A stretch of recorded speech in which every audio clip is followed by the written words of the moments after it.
Hello friend, this is Mukesh from on academy.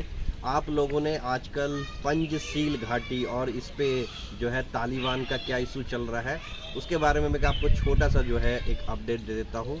सबसे पहले हमें इस इशू को समझने के लिए तीन नेताओं को समझना पड़ेगा जो पंजसील का मतलब होता है 5 सेल। ठीक है, तो जैसे कि आपकी अफ़गानिस्तान में आपको पता है कि तालिबान ने क्या करा है, पूरे जो है प्रोविंसेस उनको क्या कर रखा है, अपना अधिकार में ले लिया है। लेकिन अभी भी पंचशील एक ऐसी प्रोविंसेस है जिसको ये अपने अधिकार में नहीं ले पाए हैं। पंचशील में आपके जो 3 मेन लीडर हैं, एक है अमरुल्लाह साले के बारे में बताया जाए तो रिसेंटली जो प्रेसिडेंट थे अफ़गानिस्तान के अशरफ अली गनी, उन्हीं की सरकार में ही उपराष्ट्रपति यानी वाइस प्रेसिडेंट रहते थे। जैसा कि आपको पता है कि अशरफ गनी जो है अफ़गानिस्तान को छोड़ के चले गए हैं, यूएई में उन्होंने शरण ले ली है। तो अमरुल्लाह साले ने ही अपने आप को क्या कर रखा है, राष्ट्रपति घोषित कर दिया है। और यह जो है अमरुल्लाह साले ये जो है काबुल से भाग के कहाँ चले गए, आपके पंजशील घाटी में चले गए। पंजशील घाटी में जो मेन नेतृत्व रहता था वह रहता था अहमद शाह का। अहमद शाह की हत्या हो चुकी थी और उसके बाद उनके बेटे अहमद मसूद ने क्या करा था, पूरा इसका जिम्मे निभाया था। और जो ये अहमद मसूद है और इनके जो पिताजी थे आपके अहमद शाह, ये हमेशा जो है तालिबान विरोधी रहे हैं।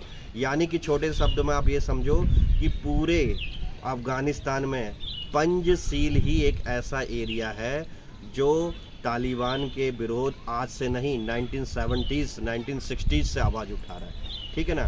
अब तीसरे यहाँ पे जो नेता हैं वो हैं अब्दुल रशीद दोस्तम। यह 2014 से लेकर 2020 तक उपराष्ट्रपति रहे थे अफ़गानिस्तान के।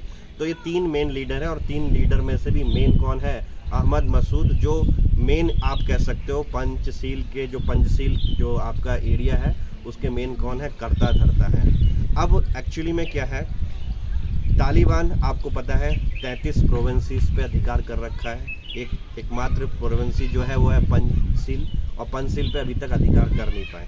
पंचशील के बारे में बता दूं, ये चारों तरफ से पहाड़ियों से घिरा हुआ एरिया है और यहाँ पे जाने के लिए केवल हमें नदी से होके जाना पड़ता है। उस नदी का नाम भी पंचशील नदी ही है। क्लियर।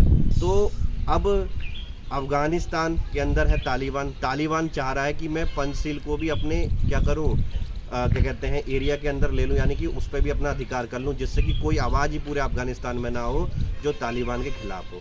लेकिन पंचशील को जीतना इतना आसान नहीं है तालिबानों के लिए, क्योंकि अगर मैं आपको इतिहास ही बताऊं तो 1970 से लेकर 1980 तक यहाँ पे सोवियत संघ के द्वारा जो आपकी सपोर्टेड सरकार थी उसने अफ़गानिस्तान में पूरा राज किया था। वह भी पंचशील घाटी को नहीं जीत पाए थे।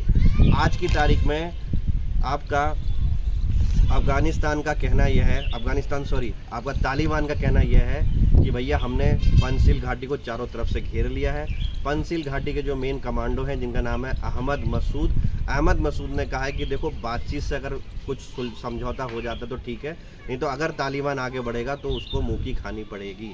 अब इसमें आपको भारत का भी एंगल देखना है, क्योंकि 1970-80s और उससे बाद की बात करें तो भारत ने भी पंचशील की सरकार को क्या करा था, जिसमें अहमद मसूद के पिताजी थे जिनका नाम था अहमद शाह, उनको सपोर्ट करा था। तो आज इंडिया पंचशील को सपोर्ट करे कि तालिबान को सपोर्ट करे, ये तो वक्त बताएगा। लेकिन अभी ये सीन चल रहा है कि पंचशील पे क्या है, एकमात्र जो है इलाका जो तालिबान के कब्जे में नहीं आया है, तालिबान ने चारों तरफ से उसे घेर लिया है।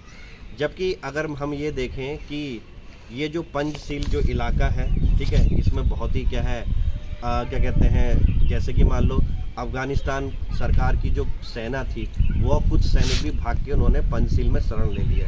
तो पंचशील भी मजबूत है, लेकिन बहुत सारे स्कॉलर के अकॉर्डिंग पंचशील आज की तारीख में उतना मजबूत नहीं है, क्योंकि पंचशील में खुद प्रॉब्लम है कि इनको एक कुछ इंटरनेशनल सपोर्ट चाहिए।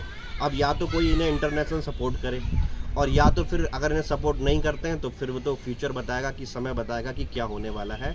पंचशील का इतिहास मैं बताऊं तो इसमें एक चीज़ मैं आपको बताना भूल गया कि यहाँ पे एक नॉर्दर्न अलायंस है। नॉर्दर्न अलायंस क्या, जो मैंने अभी 3 नेता बताए, ये सब मिलके और इनके पहले वाले जितने भी कमांडो थे सब ने मिलके नॉर्दर्न अलायंस बनाया था।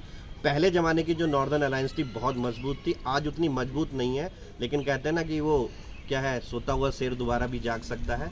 तो वेट एंड वॉच की कंडीशन है, देखो कि तालिबान पंचशील पे वार करता है कि नहीं करता, पंचशील कैसे उसका जो है जवाब देता है, ये तो आपको समय बताएगा। लेकिन अब आपको समझ में आ गया ना कि पंचशील क्या है, कौन 3 नेता हैं, क्लियर। और एकमात्र जो है एरिया जो तालिबान की गिरफ्त में अभी तक नहीं आया है, लेकिन फ्यूचर देखो क्या होता है। Thank you very much for watching this video. Have a good day and God bless you.